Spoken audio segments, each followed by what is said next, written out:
ভক্তির টানে সংকল্পের শক্তিতে আর প্রভু রামের প্রতি অগাধ বিশ্বাসে এক অনন্য যাত্রার সাক্ষী হলো বীরভূমের লাভপুর। মুর্শিদাবাদের পাঁচথুপির যুবক সৌরভ কুমার বাগদি দক্ষিণের পবিত্র তীর্থক্ষেত্র রামেশ্বরম থেকে প্রায় 4,000 কিলোমিটার পথ অতিক্রম করে খালি পায়ে পৌঁছালেন বীরভূমের লাভপুরে রামের রথ সঙ্গে নিয়ে। জানা গেছে সৌরভ প্রথমে অযোধ্যায় পৌঁছে শ্রীরাম জন্মভূমিতে প্রণাম জানান। সেখান থেকে রামলালার মূর্তি সংগ্রহ করে নিজের হাতে কাঠের রথ নির্মাণ করেন। সেই রথে রামলালাকে প্রতিষ্ঠা করে শুরু হয় তার দীর্ঘ সংকল্প যাত্রা।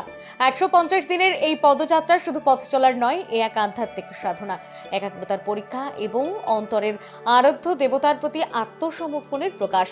রবিবার দুপুরে রথ নিয়ে তিনি লাভপুরে প্রবেশ করতেই এলাকায় সৃষ্টি হয় ভক্তিময় আবহ। স্থানীয় মানুষ রথের দর্শনে ভিড় জমান। শঙ্খধ্বনি, উলুধ্বনি আর জয় শ্রীরাম ধ্বনিতে মুখরিত হয়ে ওঠে চারপাশ। তাকে সংবর্ধনা জানিয়ে সমগ্র বাজার পরিক্রমা করানো হয়। পরে তিনি আশ্রয় নেন ঐতিহ্যবাহী ফুল্লরা মন্দির প্রাঙ্গণে।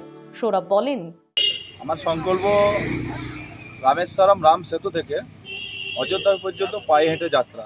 এই কারণেই যাত্রাটা হচ্ছে ভগবান শ্রী রামচন্দ্র 14 বছর বনবাসে ছিল। 14 বছর বনবাস থাকাকালীন যে আমার ভগবান শ্রী রামচন্দ্রের যে কতটা কষ্ট হয়েছে, যে যন্ত্রণা সহ্য করেছে, সেই 14 বছর থাকাকালীন ভগবান শ্রী রামচন্দ্রের যতটুকু কষ্ট হয়েছে সেই কষ্টটা আমার শরীরে নেওয়ার জন্য। আর সাথে সাথে আমি একজন সনাতনী ধর্মাবলম্বী, আমি একজন হিন্দু, আমার ধর্মকে জাগ্রত করার জন্য।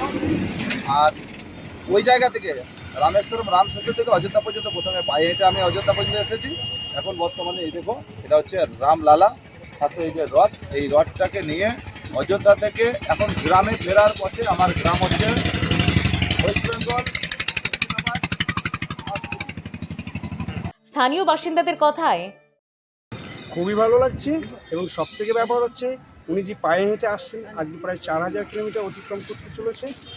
খুবই ভালো লাগছে এবং স্বয়ং রামলালা আমাদের লাভপুরে আসছেন। ওনার দর্শন পাচ্ছি, এটা তার জন্যই আমরা মুক্ত।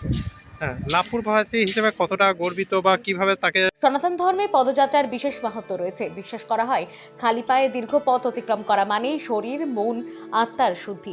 সেই আধ্যাত্মিক ধারাকেই যেন নতুন করে জীবন্ত করলেন সৌরভ।